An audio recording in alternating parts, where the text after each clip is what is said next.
at speed to the city streets. We began to feel the fire. So welcome back. So I go to my grandma. So I know that I'm named after my grandmom's, my granddad's sister.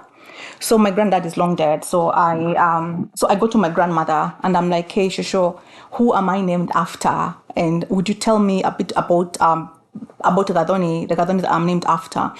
And my grandmother tells me, okay, yeah, I mean, I could tell you so much, but I think the best person to tell you, since she's here, is your grandmother, now sister to my granddad. And so we invite her. And I remember we were at my sister's place. So we invite my grandmother and she comes and my grandma is like, hey, this girl has been asking me so many questions about your mom. Would you want to tell her a bit about your mother?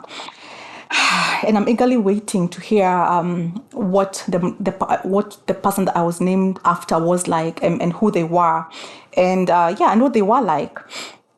And so my grandma is excited. Okay, yeah. And she tells me, oh, wow, Gavani. My mom was like very, very hardworking. She was a hardworking woman. And you're like, okay, check, check, check. For hardworking, check. If you asked my siblings, if you asked my neighbors, if you asked my mother, as I was growing up, like everybody would tell you, my neighbors would tell you, this girl is hardworking. Like I used to be very hardworking. I would wake up when everybody's sleeping. At 6 a.m., my clothes are hung, with the same color of pegs. I would be washing windows, doors. I mean, and I loved kujituma, I used to do things even without being told. Like I'm saying I used to because times have changed and a lot of things have changed, but I would say I'm hardworking in other ways. I'm really hardworking, I would say, honestly. Check that. So this is in context of my story. So I'm not here bragging, oh, I'm hardworking, hey. So I was like, check, hardworking, check. And she said, yeah, my mom used to dig or to farm people's gardens. She would do that the entire day. She was giving herself to people. She was really, really hardworking. And she did so many shambas. She dug so many shambas. She dug so many gardens. And then here comes, oof, I said that and I just felt like, oh my God. She said, but she never owned her own shamba. Did you see my tears? Well, whoa, that is exactly what I felt when my grandma said that. My heart just sunk. I was like, what? What? And my sisters were laughing. They were on the floor laughing. Of course, I joined them in the laughter, but after getting over the shock, I was like, what? And we were there laughing. And she did not own anything. And they could laugh because, I was struggling, working hard, putting in a lot of work. I don't care making my hands dirty. I was putting in a lot of work. So long as whatever I'm doing, so long as I'm not interfering with my, so long as I'm not doing anything out of my character or so long as I'm upholding integrity, I do not care making my hands dirty. So they were like, oh my God, son. And they would laugh. And I was like, what? This was I felt like it was a piece of a puzzle that was just coming together. And I was like, oh, because I don't know if you think this is crazy, but I feel like that has a lot of power because every time someone calls me Gadoni, every time my teacher would call me Gadoni, anytime my fellow students would call me Gadoni, they were calling me a hardworking person who can never own anything. I mean, this was a legacy. I am a legacy of my father's household. I am a legacy of my name, of the person that I'm named after. And this is what happens, especially in my tribe. I don't know whether it's in a lot of tribes in Africa. you know, when someone is named after somebody, that person like really celebrates. Sometimes they even like slaughter whatever they slaughter, and they say, I have been born, I have been born. So they call themselves into your life. You know, they're like, I've been born, and some like some, I know they would be like, that child has been born. Let them be like me, and they would be claiming whom they are in your life. And so when you're born, you're not being born alone.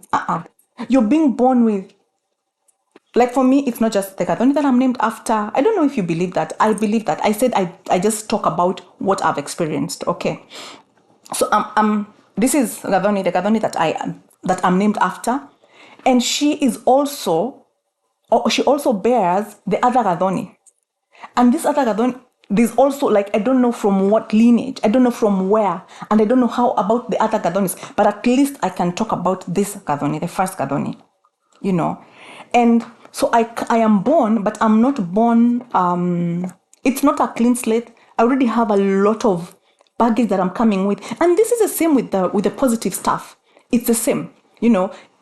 You called someone and this person was maybe successful, or this person was, or even the name itself, like the meaning of the name itself. I don't want to go into that right now, but today I just wanted to talk to you about about that specific like revelation of my name. And I just want to send you again to see how does your name relate to the person that, or your character, or the life that you're living right now, or the experiences that you've been having, the person that you're named after. When you look at their lives, when you look at maybe if you know the person that they were named after, if you looked at their lives, do you see anything that resonates with your life right now? I totally believe that this was the beginning of my liberation, because the truth is a liberator, as I said. This was the beginning of my liberation. Maybe not a lot changed, but depending on how deep-rooted a plant is, or a tree is, whatever, I feel like it was the beginning of a shaking, and the ground started shaking. You know, when you pull something from the ground, you might not pull it at once, depending on how deep-rooted it is. I feel like there was a shaking, and I want you to have a shaking. So I'm gonna tell you in part 3, like why is it important? Why are your names important? But before I even get to part 3, just think about all these people that things would not happen in their lives until their names were changed. Like Abraham, why couldn't he become a father of nations until the letter H was added in his name? Like his name became Abraham from Abram.